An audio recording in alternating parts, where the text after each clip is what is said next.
Tobit, the 4th chapter. Oh yeah, see, these nations, and everybody knew about the Most High power of Abraham, Isaac, and Jacob.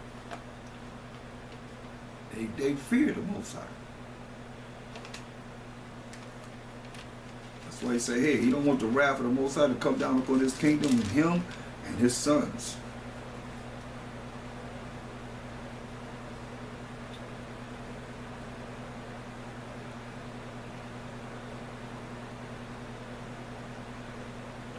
Look, Tobit, 14th chapter. So Tobit made an end of praising the Most High, and he was 50 years old when he lost his sight. 58 years old, which was restored to him after 8 years. And he gave alms, and he gave offerings to the church, and he increased in the fear of the Most High power and praised him. And when he was very aged, he called his son and the 6 sons of his son, and said to him,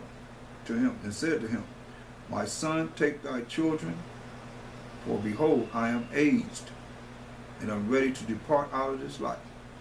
Go into Media, my son, for I surely believe those things which Jonas the prophet spake of Nineveh, that it shall be overthrown, and that for a time peace shall rather be in Media, and that our brethren shall lie scattered in the earth from that good land, and Jerusalem shall be desolate, and the house of the Most High, and it shall be burned,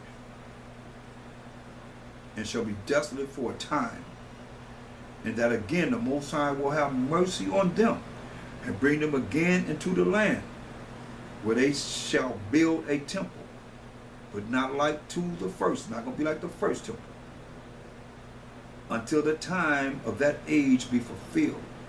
And afterward they shall return from all places of their captivity, and build up Jerusalem gloriously, and the house of the Most High shall be built in it forever, with a glorious building, as the prophets have spoken thereof. See? And all nations shall turn and fear the Most High power truly, and shall bury their idols. Because the Most High, the Mashiach of the Shai gonna reign forever. So shall all nations praise the Most High, and his people shall confess the Most High, and the Most High shall exalt his people. And all those which love the Most High in truth and justice shall rejoice, showing mercy to our brethren.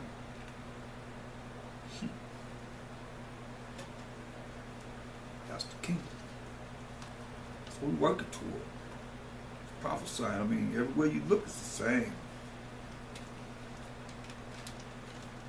So, these are the things that we're rehearsing, and how to prepare ourselves for this kingdom that's prepared for us. That's why we got to rehearse the righteous acts as our forefathers. That's why we seeking out our forefathers and what they did. So we can do the same things they done to the best of our ability in our captivity. Don't be concerned about how it is, as long as we do it. Come together in a structured place, or assemble ourselves together, assembly as the congregation, wherever it's at, where we can sit down and be taught. You can sit down and be taught. Judith, the 4th chapter, and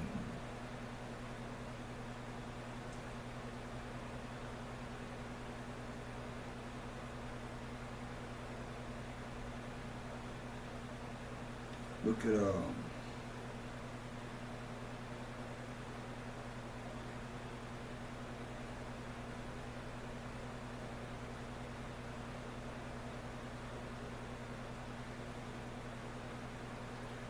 going to read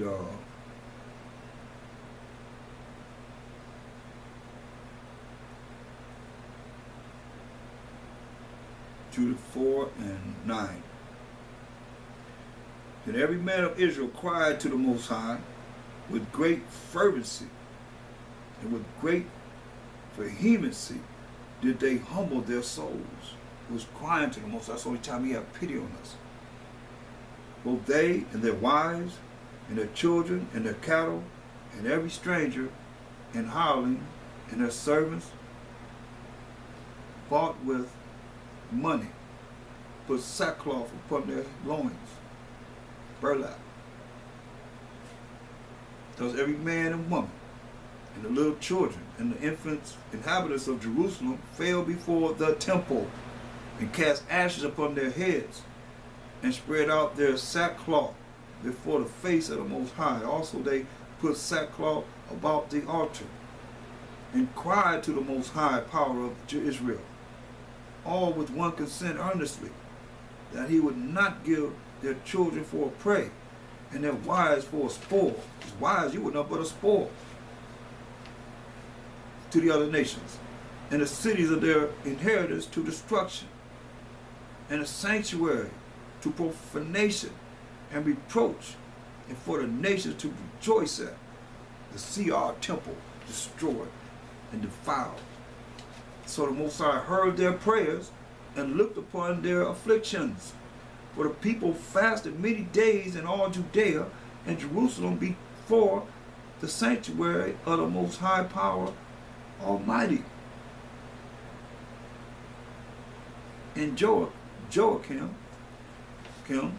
the high priest, and all the priests that stood before the Most High, and they which ministered unto the Most High, had their loins girt with sackcloth, and offered the daily burnt offerings with the vows and free gifts of the people, and had ashes of their meat on their meat trees, and cried unto the Most High with all their power, that he would look upon all the house of Israel graciously, with grace.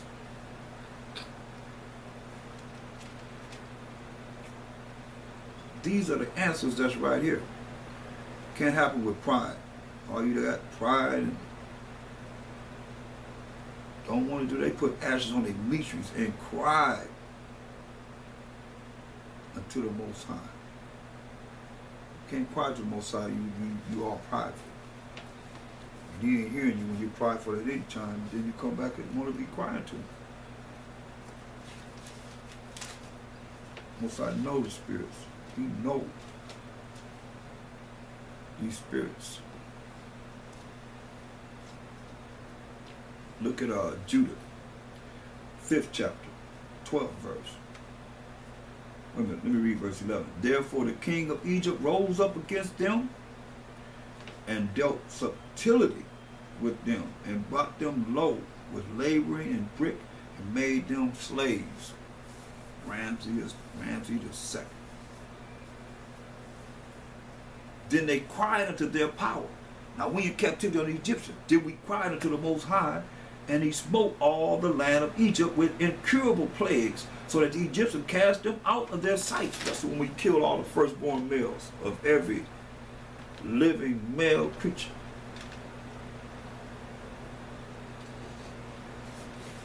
They cast us out of their land. And the Most High dried the Red Sea before them and brought them to Mount Sinai and Kadesh Barnea, and cast forth all that dwelt in the wilderness, kill them all. So they dwelt in the land of the Amorites, and they destroyed by their strength all them of Esabon, and passing over Jordan, they possessed all the hill country.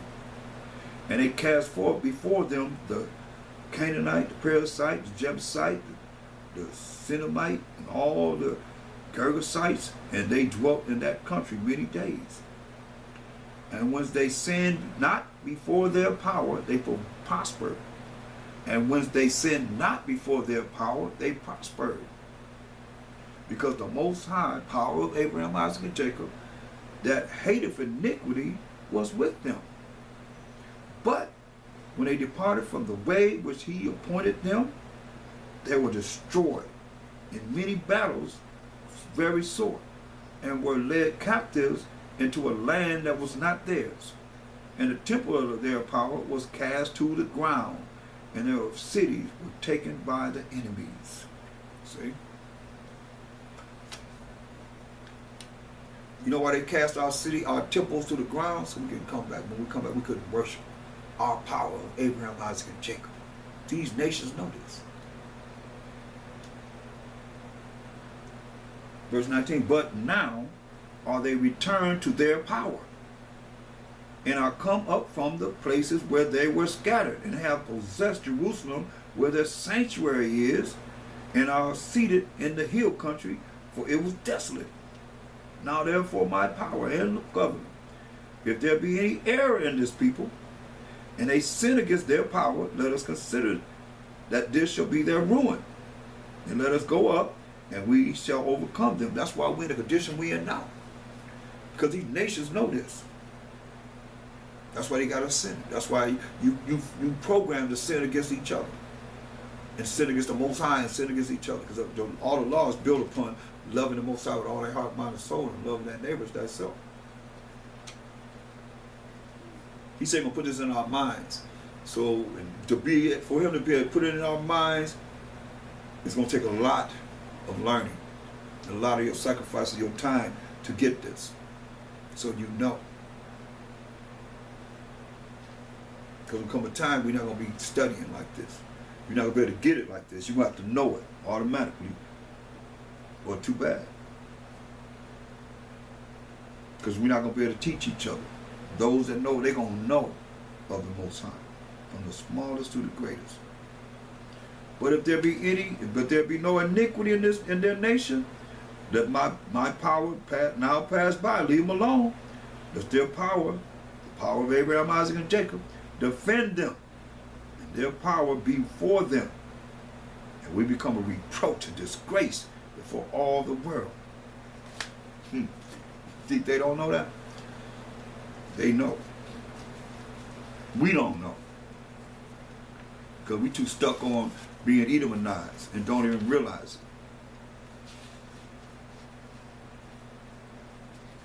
it. Been programmed by how they told us to program us as a people.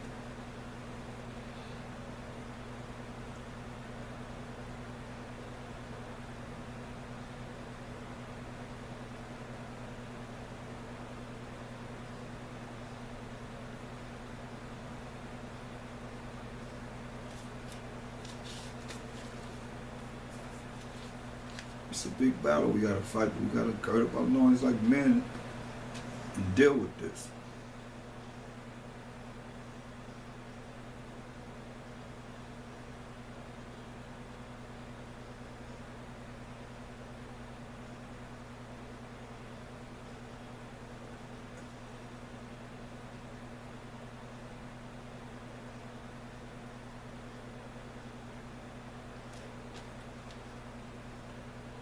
Let's go to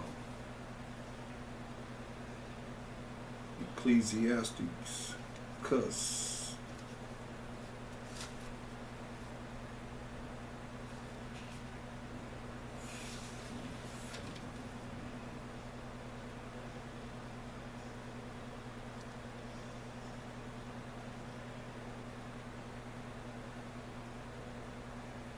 look at Ecclesiastes 45th chapter.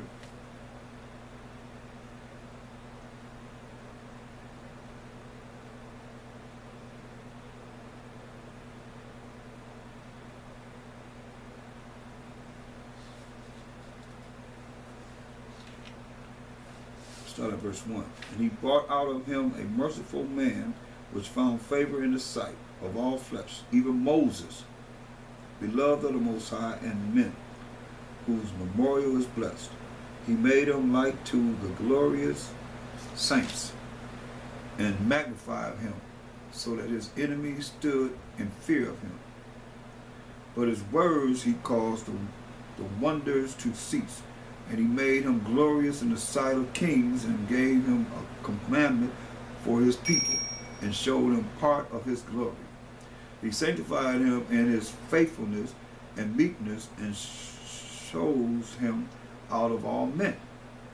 He made him to hear his voice, and brought him into the dark cloud, and gave him commandments before his face, even the law of life and knowledge, that he might teach Jacob his covenants, and Israel his judgments. He exalted Aaron, an holy man like unto him, even his brother, of the tribe of Levi. An everlasting covenant he made with him, and gave him the priesthood.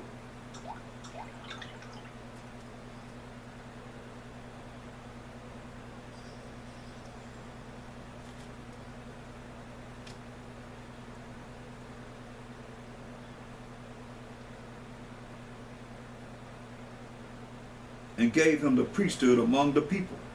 He beautified him with comely ornaments, and clothed him with a robe of glory. He put upon him perfect glory, and strengthened him with rich garments, with breeches, those are pants, with a long robe, and an ephod. And he compassed him with pomegranates, and with many golden bells round about, that as he went there might be a sound, and a noise made that might be heard in the temple, for memorial to the children of his people, with an holy garment, with gold and pure silk, and purple, and the work of the embroiderer, with the breastplate of judgment, and with the Urim and Thummim, with twisted scarlet, the work of the cunning workman, with precious stones graven with seals, and set in gold, the work of the jeweler, with the writing engraved for memorial after the number of the tribes of Israel, all 12 tribes. He set a crown of gold upon the mitre, wherein was engraved holiness, an ornament of honor, a costly work. The mitre is what we wear wrapped around our head. Some people say you ain't supposed to have anything on your head, but we had certain things that we wore as priests upon our head. So we call it a bonnet. And different things that we wore. It's a garment.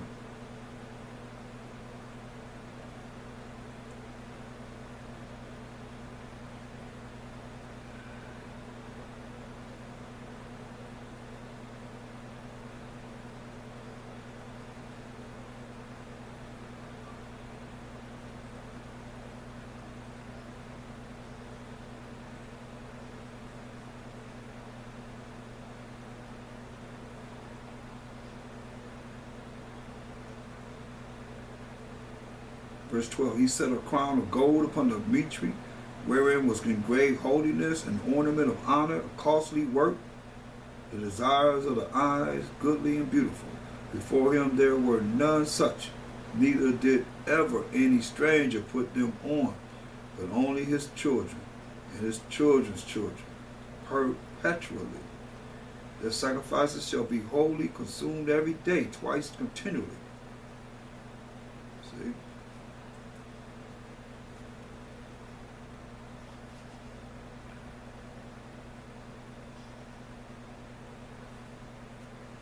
Look at Ecclesiastes 49.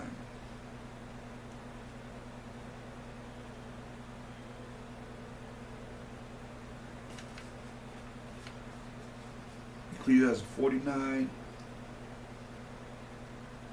and 12. So was Jesus the son of Josedek, who in their time builded the house and set up an holy temple to the Most High, which was prepared for everlasting glory. He set up a house. Jesus, the son of Josedek.